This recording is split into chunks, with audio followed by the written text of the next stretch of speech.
The crystalline spires of the observation deck reflected countless stars, their light dancing across Commander Anna's translucent form. Her body, composed of living crystal, captured and refracted the starlight in patterns that would have been beautiful to human eyes. But beauty was a concept she found irrelevant. "Status report," she transmitted, her thoughts converting to electromagnetic pulses that the ship's systems instantly understood. The bridge crew, all members of her crystalline species, responded with precise data streams. No words were wasted, no emotions clouded their exchange. Anna stood motionless, her form perfect, and still like a statue carved from the purest ice. The upcoming joint military operation with Earth forces was, in her analytical mind, merely another task to be completed with maximum efficiency. Her people, the crystallines, had evolved beyond the need for physical expression or emotional display. They considered themselves the peak of civilization, having shed what they saw as primitive needs for touch, warmth, or emotional connection. "Commander," one of her officers transmitted, "the human vessel approaches. They request visual communication." Anna's internal lights pulsed once in acknowledgement. "Connect." The screen materialized before her, and she observed the human captain with detached interest. His face showed multiple micro-expressions that her species had long ago documented and dismissed as unnecessary biological responses. "Commander Anna," the human captain said, his voice carrying what humans called warmth. "Thank you for accepting this joint mission. Our representative, Lieutenant James, will be arriving shortly to coordinate our efforts." "Acknowledged," Anna transmitted, her response translated into flat, emotionless English. "We will provide docking coordinates." After the communication ended, Anna processed the upcoming changes with pure logic. The humans insisted on sending a physical representative, claiming that face-to-face interaction would improve cooperation. Her species saw no value in such primitive methods, but diplomatic protocols required compliance. The docking procedure began exactly on schedule. Anna watched through the ship's sensors as the human shuttle approached. Her internal crystals arranged themselves into patterns expressing mild disapproval as she noted the shuttle's slightly irregular flight path. Humans always insisted on manual control, another inefficiency she failed to understand. As she made her way to the docking bay, her crystalline form moved with perfect precision, each step calculated for optimal energy use. The other crystallines she passed acknowledged her with brief light patterns, their equivalent of a formal greeting. The airlock cycled, and Lieutenant James stepped through. Anna's sensors immediately began analyzing him. Height, 1.85 meters. Weight, approximately 82 kilograms. Body temperature, 37 degrees Celsius. Heart rate, elevated. She noted these details automatically, filing them away with mechanical efficiency. "Commander Anna," James said, smiling as he stepped forward. "It's an honor to meet you in person." Anna noted how his voice carried multiple harmonic overtones, indicating emotional states her species had long ago abandoned. "Lieutenant," she transmitted, her words translated by the ship's systems. "You will follow me to the command center. We have much to discuss." As they walked, she noticed James looking around with what humans called wonder at the crystal architecture of the ship. Such emotional responses were, in her analysis, inefficient and distracting. "Your ship is beautiful," James commented, his eyes reflecting the shimmer of the crystalline walls. "Beauty is irrelevant," Anna transmitted. "The structure is designed for maximum efficiency." James laughed, a sound that caused Anna's sensors to register unexpected harmonics. "Of course it is. But you know, sometimes the most efficient things turn out to be beautiful too."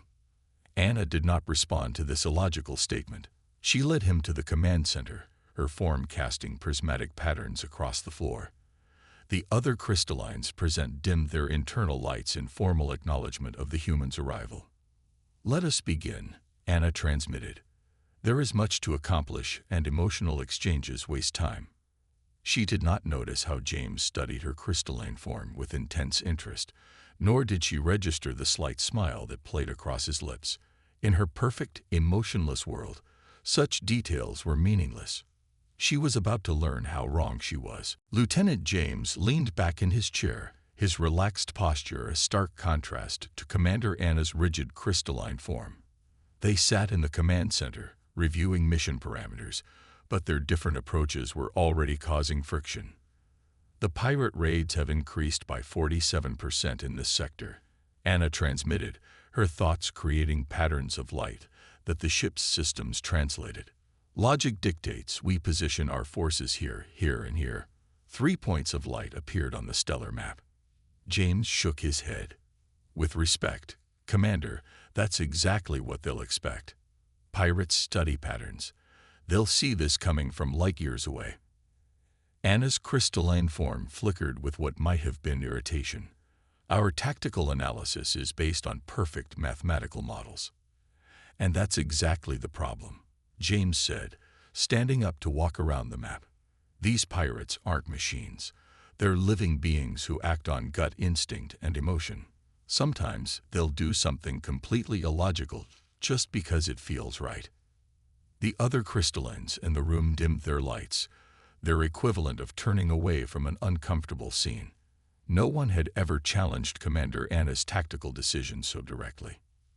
Feelings, Anna transmitted, her translation carrying a hint of static, are irrelevant to military strategy. James smiled, running a hand through his hair in a gesture that Anna's sensors registered as a sign of human frustration. Okay, let me prove it to you. Run a simulation of your deployment plan. Anna's form pulsed once in agreement.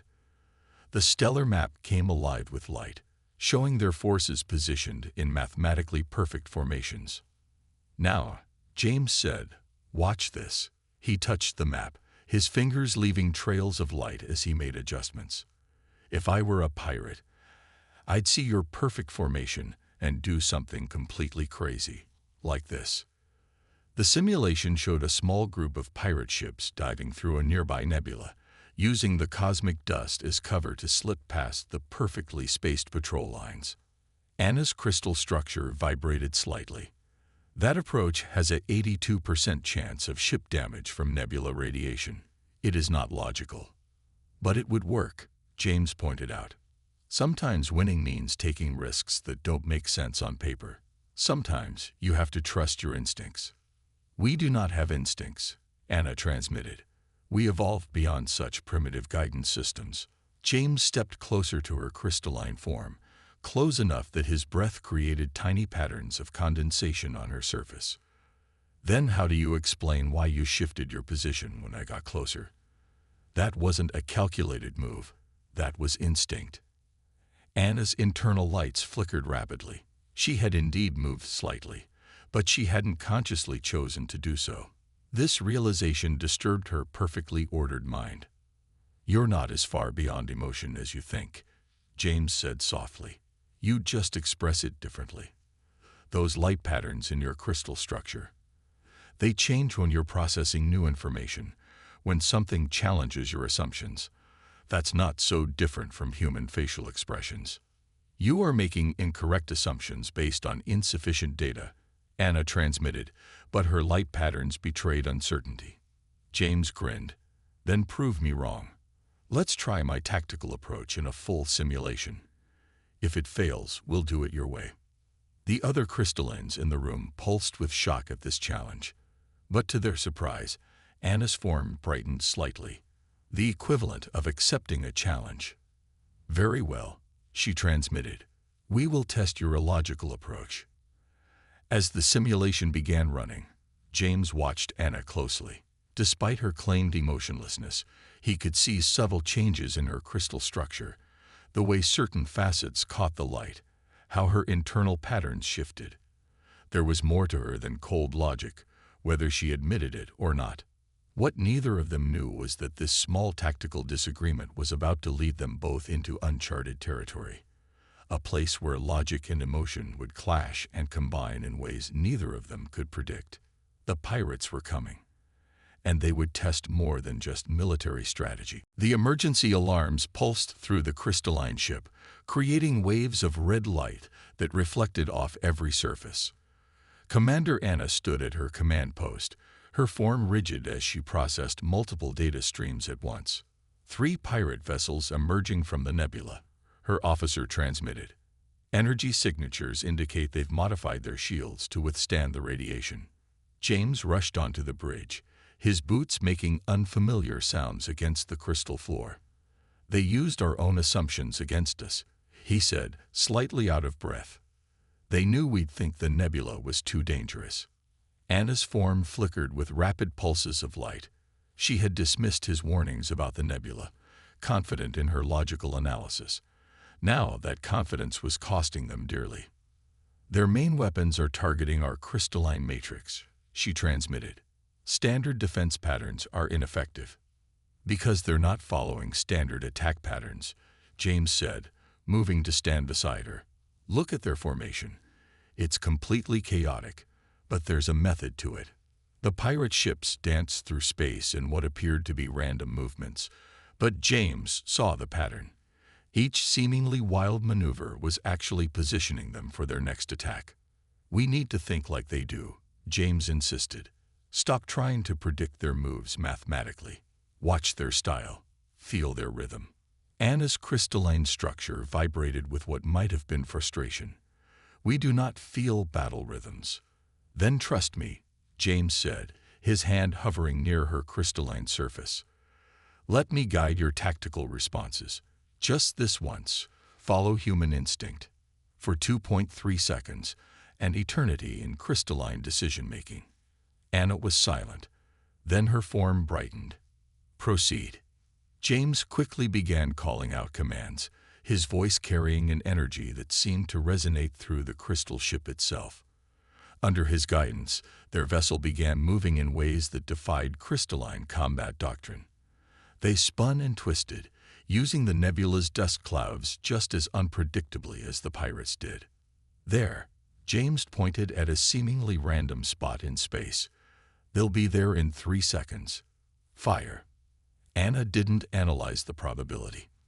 For the first time in her existence, she acted without calculating. Their weapons fired, catching the lead pirate ship exactly where James had predicted. The enemy vessel's shields collapsed. "How did you know?"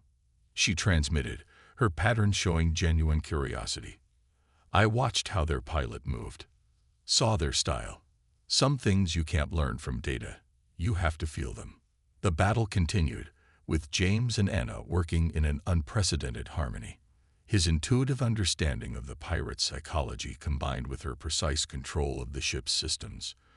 Together, they created a hybrid fighting style that the pirates couldn't predict. When the last pirate ship retreated, trailing plasma from its damaged engines, the bridge fell silent. The crystalline crew's internal lights pulsed with confusion and surprise. They had achieved victory by breaking every rule of their tactical doctrine. "Lieutenant," Anna transmitted, her form still bright with battle energy, "your methods were unexpectedly effective." James smiled. "That's a very logical way of saying I was right." "Perhaps," Anna transmitted, and for the first time, her translation carried a hint of something that might have been humor. "There are aspects of combat that our evolution has not fully optimized." "There are aspects of everything that can't be fully optimized," James said softly. "Sometimes the imperfect solution is the right one." Anna's surface caught the starlight in new patterns as she processed this concept. She had experienced something unprecedented: success through chaos, victory through instinct. Her perfectly ordered world had shifted, just slightly, on its axis. "We should analyze this battle," she transmitted. "There may be valuable insights to gain." James nodded, but his eyes showed he understood what she wasn't saying. This wasn't just about combat tactics anymore. Something had changed between them. A bridge formed between logic and instinct, between crystal and flesh. Neither of them knew it yet, but that bridge would soon become much more important than any tactical advantage. Commander Anna stood in her private chamber, her crystalline form reflecting the stars outside her viewport in ways that seemed different. Since the battle, her internal patterns had been shifting in unfamiliar ways, especially when Lieutenant James was nearby. She ran another self-diagnostic, the third in as many days. Her crystal matrix was functioning normally, yet something had changed. When James spoke, her light patterns would flicker in unscheduled ways. When he moved near her surface temperature would fluctuate by 0.3 degrees. "Commander," her door chimed. "The Council requests communication." The giant screen materialized, showing 3 elder crystallines, their forms perfect and still. Their combined light patterns expressed concern. "Commander Anna," they transmitted, "we have observed irregularities in your recent behavior patterns. My tactical decisions in the pirate engagement were successful," she transmitted back. "Your methods were concerning." The first elder pulsed. "You allowed human intuition to override logical protocols. This suggests possible contamination from prolonged human contact." Anna's internal lights flickered defensively. The human method proved effective. "Effectiveness is not the only metric," the second elder transmitted. "Our species has evolved beyond emotional response patterns. Your recent light signatures show disturbing similarities to primitive emotional displays." Before Anna could respond, her chamber door opened. James walked in, then stopped short when he saw the Council transmission. "My apologies," he said, starting to back away. "I didn't know you were in a meeting." "Stay," Anna transmitted, surprising herself and the Council. "The Lieutenant's tactical insights may be relevant to this discussion." The Council's disapproval manifested in harsh, sharp light patterns. "This proves our point," the third elder transmitted. "You are displaying preferential behavior toward a human." James stood quietly, but Anna's sensors detected his increased heart rate and the slight tension in his muscles. He was angry on her behalf, an emotional response that, strangely, caused her crystal structure to warm by 0.4 degrees. "With respect," James said to the Council, "Commander Anna's ability to adapt and incorporate new strategies makes her a better leader, not a compromised one." "This is not your concern, human," the first elder transmitted coldly. "Actually, it is," James replied.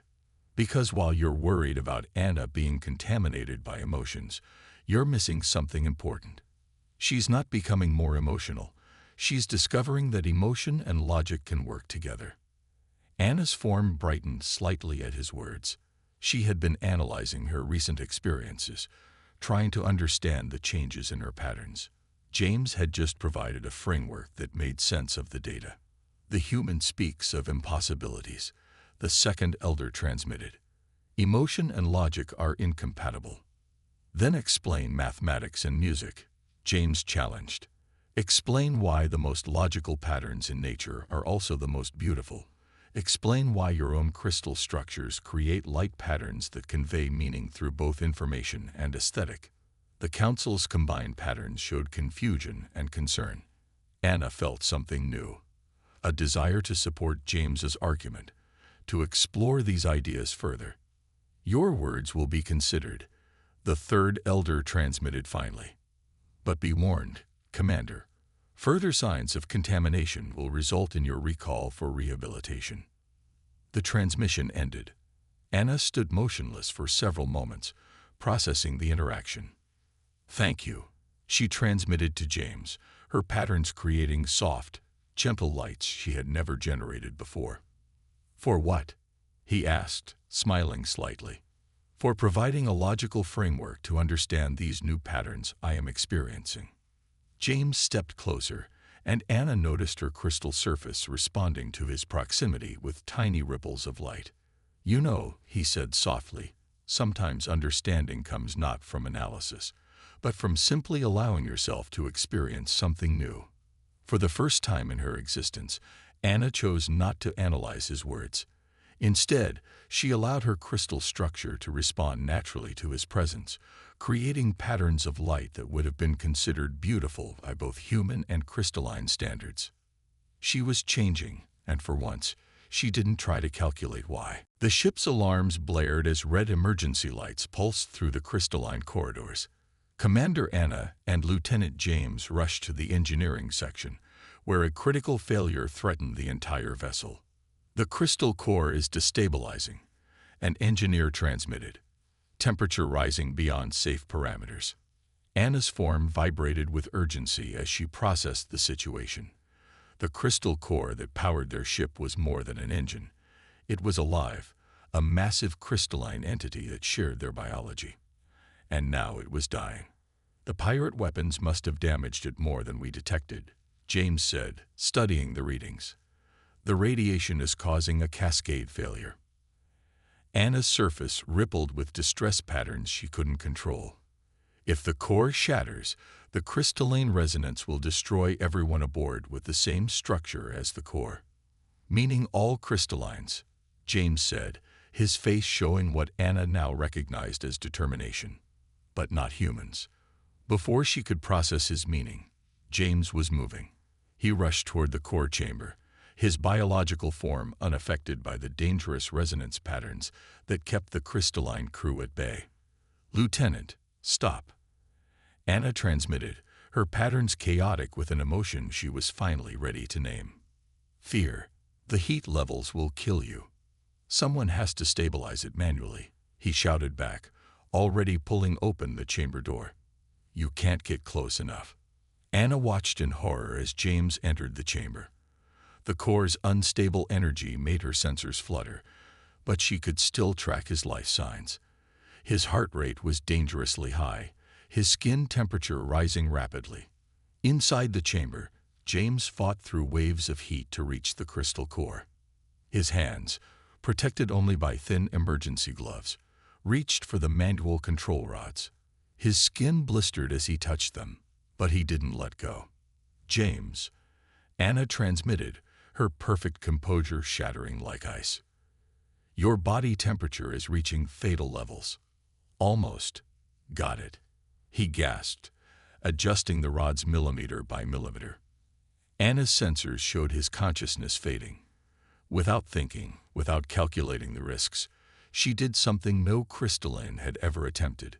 She extended her form, stretching her crystal structure into the chamber. The resonance from the core sent waves of agony through her being.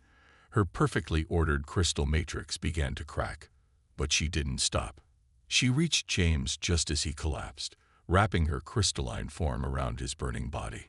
The moment of physical contact shocked her entire system. She felt everything: his racing heart, his scorched skin, the incredible heat of his body. More than that, she felt emotions crashing through her like a tidal wave. Fear, concern, desperation, and something deeper she couldn't name. "Stay with me," she transmitted, her patterns pulsing in time with his heartbeat. Her crystal structure conducted away some of his excess heat, giving him the seconds he needed. With her support, James made the final adjustments. The core's resonance stabilized. The temperature began to drop.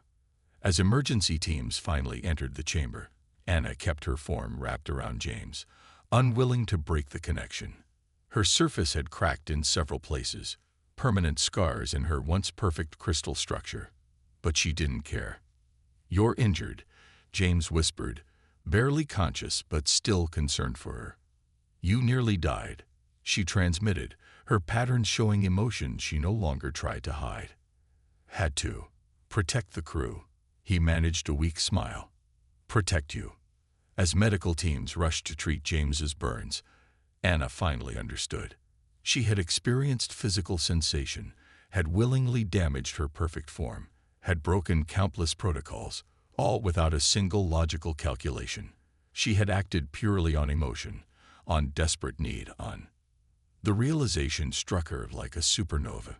The emotion she felt, the one she couldn't name, she found its name in every human story, every song, every poem.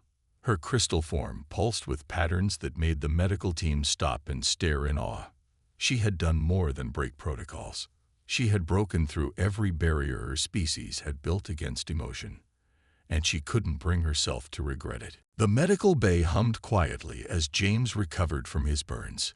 His skin was healing well, thanks to advanced treatment, but Anna hadn't left his side.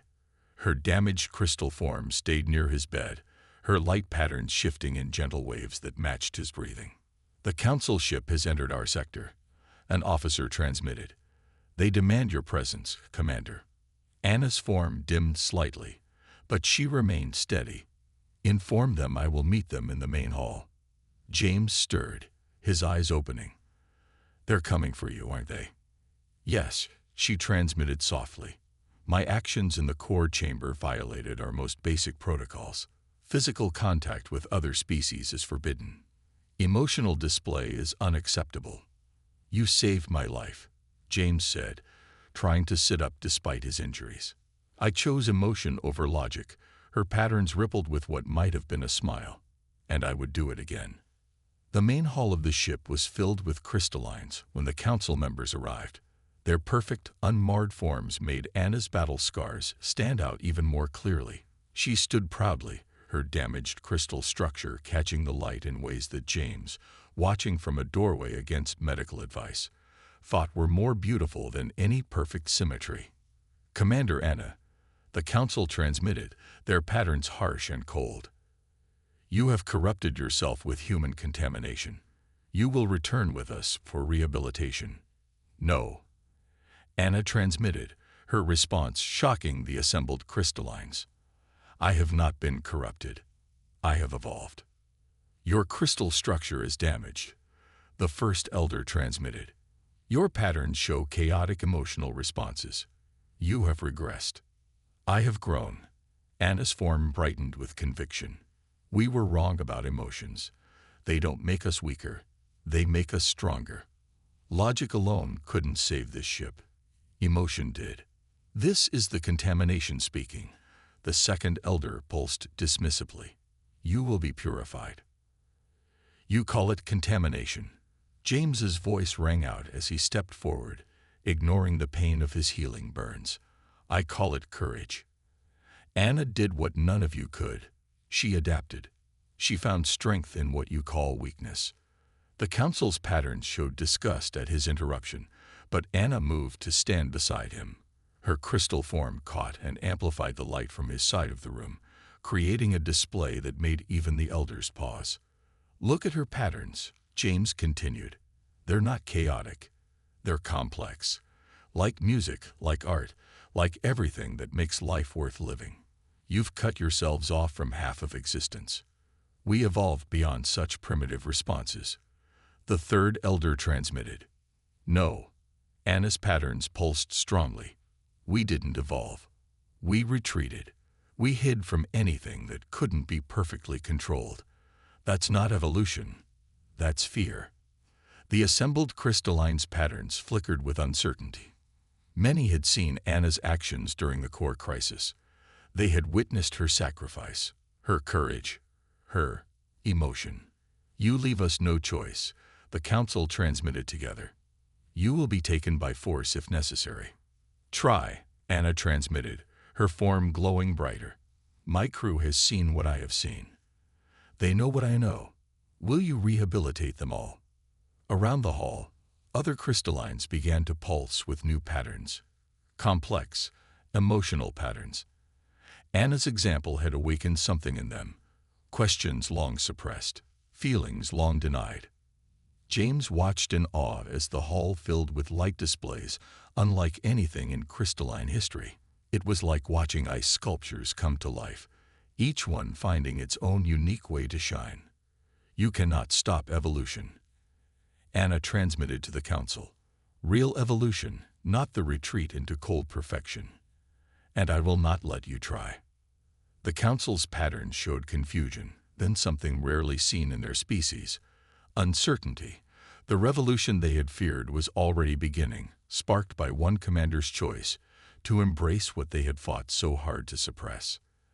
As the council withdrew to assess the situation, James felt Anna's crystal structure resonating with triumph, and something more, something that made his heart race and his healing skin tingle. The Ice Queen hadn't just thawed. She had transformed into something entirely new. and she was just getting started. 6 months after the Council's failed attempt at rehabilitation, Commander Anna stood on the observation deck of her ship, her crystal form shimmering with patterns that would have been impossible before. The cracks from the core incident had healed into beautiful, iridescent lines that caught the light in ways that made her unique among her kind. "The delegation is ready," James said, walking up beside her. Now fully recovered, he moved with the same confidence as always, but his eyes held a special warmth when they looked at her. "Then it's time," she transmitted, her patterns forming what the crew now recognized as a smile. The Great Hall had been transformed. Crystallines and humans stood together, their differences no longer a barrier but a source of strength. Anna had proven that emotion and logic could coexist, and the results had changed both species. "My fellow crystallines," Anna transmitted, her patterns visible to all. "Today we sign the first true alliance between our peoples. Not just a military agreement, but a commitment to learn from each other." The Council had been reformed, with Anna now serving as one of its members. They had realized that true evolution meant growing, not restricting. The younger crystallines had embraced the change eagerly, learning to express emotions while maintaining their logical strength. "The humans have taught us that feeling deeply doesn't make us weak," she continued, her patterns dancing with joy she no longer tried to hide. "And we have taught them that logic doesn't have to mean coldness." James stepped forward, standing proudly beside her. Their relationship had become a symbol of what was possible when barriers fell. They had found a way to bridge their differences, creating something beautiful and new. "Look around you," James addressed the gathering. "See how the crystal walls pulse with light that follows musical patterns. That's crystalline logic expressing emotion. Watch how our human scientists now use crystal matrices to enhance their intuitive leaps. That's emotion embracing logic." Anna's form brightened as she demonstrated something that had once been forbidden. She extended her crystal structure to gently touch James's hand.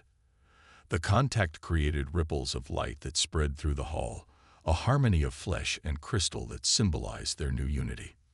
"We stand at the beginning," she transmitted, her patterns clear and strong. "No longer bound by false limitations, no longer afraid of what we might become." The assembled crystallines pulsed with agreement, their patterns now rich with emotional depth while retaining their logical precision. Young crystal children, a sight once rare among their species, played with human kids, their forms adapting to express joy and wonder. "The universe is vast," James said, his hand still connected to Anna's crystal surface, "and we'll explore it together with both heart and mind."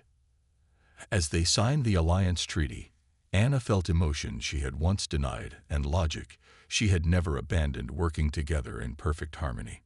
She had found a way to be true to her crystal nature while embracing the warmth of feeling.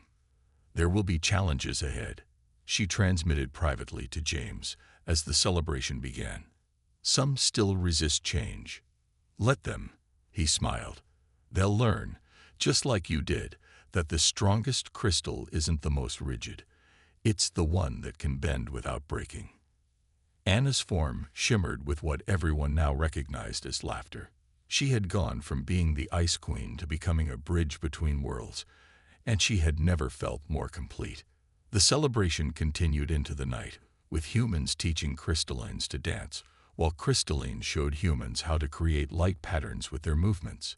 It was beautiful, logical, emotional, and perfect in its imperfection. As Anna watched, her patterns intertwined with James's presence beside her. She knew she had found something her species had forgotten to look for. Not just emotion, not just logic, but the infinite possibilities that existed between the two. She was no longer untouchable. She was no longer cold. She had learned to feel, to love, to live fully. And she had a human to thank for teaching her how to beg the universe for more than mere existence, to ask for and receive the gift of truly being alive.